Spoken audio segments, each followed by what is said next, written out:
प्रश्न है, ध्यान करते करते कभी कभी मेरे आंखें आंसुओं से भर जाता है और कभी कभी बहुत रोने का मन करता है।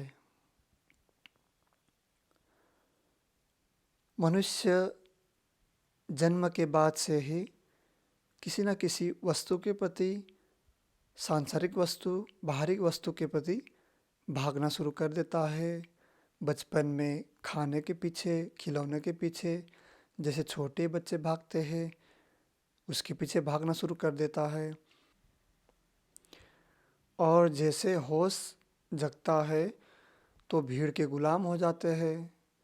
जैसे समाज के लोग कोई धन के पीछे भाग रहा है, कोई मान प्रतिष्ठा सम्मान के पीछे भाग रहा है, कोई स्त्री के पीछे, कोई पुरुष के पीछे भाग रहा है। तो ये धीरे धीरे भीड़ के गुलाम हो जाते हैं। तो तमाम उपाधियाँ ग्रहण कर लेता है। कोई डॉक्टर बन जाता है, कोई इंजीनियर बन जाता है, तो अहम में आ जाता है। तो मेरा नाम ये है, मैं इस जाति का हूँ, मैं इस धर्म का हूँ, मैंने इंजीनियरिंग किया है, मैंने डॉक्टरेट किया है, मैं ये हूँ, मैं वो हूँ। तमाम जो समाज के द्वारा दिया गया उपाधियाँ, समाज के द्वारा दिया गया नियम, उसी को अपना अस्तित्व मानना शुरू कर देता है। लेकिन क्या पता कि संसार में सब कुछ परिवर्तन है। जो भी उपाधियाँ, जो भी मान सम्मान, जो भी चीज़ प्राप्त होता है वो सभी परिवर्तनशील है। और अपने शरीर को भी मेरा, अपने मन को भी मैं मेरा, अपने सभी नाम रूप शरीर और मन को भी अपना मानना शुरू कर देता है। और शारीरिक परिवर्तन, मानसिक परिवर्तन को भी अपना मानना शुरू कर देता है। तो अपना वास्तविक स्वभाव खो देता है। जैसे एक माँ अपने बेटे को खो देता है, एक दोस्त, एक कुशल मित्र दूसरे कुशल मित्र को खो देता है।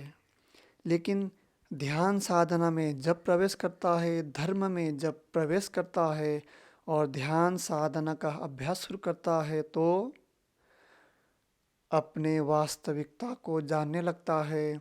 जो भी अपने द्वारा बनाए गए नियम कानून, अपना विचारधारा, अपने शरीर के प्रति मैं मेरा का भाव, अपने मन के प्रति मैं मेरा का भाव, ये सब नष्ट होता है धीरे धीरे धीरे धीरे। इन सभी परिवर्तन को एक दृष्टा के भांति ध्यान से जाग के देखना शुरू करता है। तो जैसे एक माँ अपने बेटे को अरसे के बाद जब मिलता है तो कैसे अपना भाव प्रकट करता है। एक कुशल मित्र दूसरे कुशल मित्र को वर्षों के बाद जब मिलता है तो कैसे अपना भाव प्रकट करता है। ऐसे ही आप भी जब अपने वास्तविकता को पुनः मिलते हैं, अपने वास्तविक स्वभाव को पुनः जान पाते हैं, जहाँ पे मैं मेरा का भाव समाप्त हो जाता है, जहाँ पे आप नहीं रहते हैं, वहाँ पे सुख, चैन, शांति पहले से ही विराजमान रहता है। इसीलिए ये भाव हम लोग कैसे प्रकट करें, कैसे अपने भाव को दूसरों को बताएं। ये गूंगी जबान, ये झूठी जबान से कैसे दूसरों को अपने भाव, अपने विचार को प्रकट करे। इसीलिए जब मनुष्य अपने वास्तविक स्वभाव, जहाँ पे कोई व्यक्ति, कोई जाति, कोई धर्म, कोई जीव के प्रति कोई विरोध का भाव नहीं रह जाता, जहाँ पे शून्य की स्थिति में आ जाता है, जहाँ पे अनित्य दुख अनात्ता की स्थिति में आ जाता है, तो व्यक्ति अपना भाव आंसू के द्वारा प्रकट करता है। इसीलिए अपने वास्तविकता को जानते रहे, अपने वास्तविक स्वभाव को जानते रहे। शारीरिक परिवर्तन, मानसिक परिवर्तन, शरीर या मन या सांसारिक वस्तु में मैं मेरा का भाव ना खोजे। मैं क्या हूँ, मेरा क्या है, मैं हूँ कि नहीं, अपने खोज में लगा रहे। साधु साधु साधु।